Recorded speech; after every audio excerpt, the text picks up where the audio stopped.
জিনিসটা আসার ব্যাপারে কোনো সন্দেহ নাই। সেটা কি?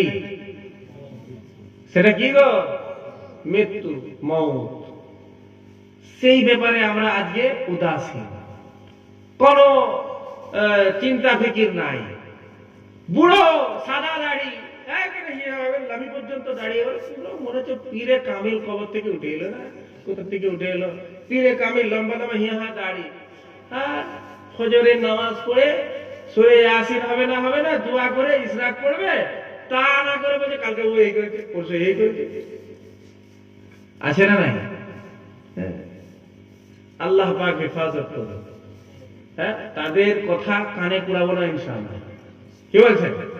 ওলামায়ে কেরাম যেদিকে আছেন আমরা সেদিকে আছি। ওলামায়ে কেরাম যে সুইটা টিপতে বলবেন সেই সুইটা টিপবো ইনশাআল্লাহ। একটা কথা শুনে রাখুন, যে আমি প্রত্যেকদিন ফজরের নামাজে সূরা ইয়াসিন পড়ি, আর ওই জুম্মার দিনে যখন দোয়া করি বা যেখানে আমি দোয়া করি, আমি একটা দোয়া কিন্তু এখন সব দিনেই করছি। সেই দোয়াটা হচ্ছে কি, আল্লাহ আসন্ন বিধানসভা ভোট পশ্চিমবঙ্গে সামনেই তো, এই বিধানসভা ভোটে যে সরকার এলে, যে জিতলে মুসলমান এবং সর্বজাতির উপকার হবে, আল্লাহ তাকে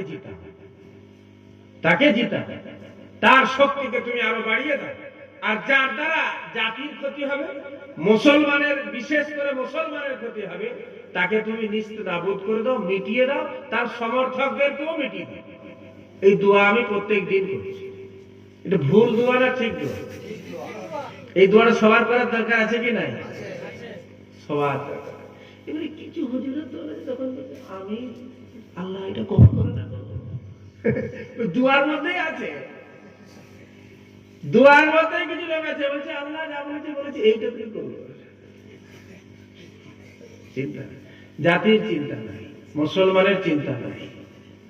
মুসলমানকে নিয়ে ভাববো ইনশাআল্লাহ, জাতিকে নিয়ে ভাববো। আজকে দিল্লির বুকে কি হচ্ছে খবর পান নাই? এই যে আলু, বড় বড় আলু খালু, সকাল বেলায় আলু আর খালু পাচ্ছেন, ওই আলু বিকবেন কোথায়? চিন্তা আছে? আজকে এই দিল্লির বুকে কত মানুষ ঠান্ডা ভোগ করছে, খবর আছে? 1500 টাওয়ার একদিনেই কি করেছে? ভেঙে দিয়েছে। জিওওয়ালাকে, এই জিওর গরমে তো ওর গরম। কি বলছে? মুকেশ আম্বানি, নীতা আম্বানি আর ওই আদানি আম্বানি, এদের গরমে তো ওর গরম। তাই কি করেছে, অনেক ভাইরা বন্ধুরা নিজেদের সিমকে কি করেছে, পোর্ট করে নিয়েছে, অন্য কোম্পানি চলে গেছে। আমারও এখন আর জিও মিও নাই, কি ওই কি বলো এয়ারটেল করে দিয়েছে। আবার কেউ যদি আমাকে বলছে রিচার্জ করে দেয়, বলে জিওর রিচার্জ বাদ দিয়ে সব রিচার্জ আমি করবো। দেখেন নাই খবর দেখেন নাই? কি সব মেয়ে ছেলে কাজ কতদিন ধরে, 1 মাসের উপরে মনে হয়ে গেল, তারা কি নিজেদের হক পাওয়ার জন্য আন্দোলন করছে। সেটাকে ওই অন্ধভক্তের দল বলছে, ওরা গেছে কেন? ওদের কোনো কাজ নেই। কালকে বলছিল এনআরসি, আমরা সব রাস্তায় বেরিয়ে গেছিলাম পতাকা নিয়ে, কালো কালো সাদা পতাকা নিয়ে আমরা রাস্তায় বেরিয়েছিলাম। এনআরসি মানছি না, মানবো না, বলে নাই? সিএবি মানছি না, মানবো না। আর যে সরকার এনআরসি করতে চাইবে, যে সরকারের লোকেরা বলবে আমরা যদি আসি এক একটা মুসলমানকে ধরে রাস্তায় হত্যা করব, ওদেরকে আল্লাহ বাঁচাই দেখবো, ফেসবুকে দেখেন নাই? ও মুসলমান ভাইরা কান খুলে শুনবে, মুসলমানের হাত যদি ওই সরকারকে জিতাবার জন্য ভোট দেয়, তাহলে আপনার ঠিকানা জাহান্নাম ছাড়া কোথাও হবে না। এটা মনে রাখবেন। যে সরকারে এলে, যে গদি পেয়ে গেলে মুসলমানের ক্ষতি হবে, তাকে মুসলমানের জন্য ভোট দেওয়া হারাম হারাম হারাম। এটা মনে রাখবেন।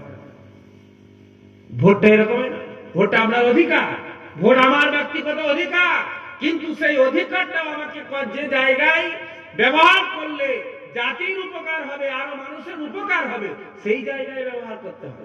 অবহেলায় আপনি যাকে ইচ্ছা দিয়ে চলে যায়, চোখ বন্ধ করে টিপে দিয়ে চলে যাবে, এটা কম্বলে পড়ে দেবে।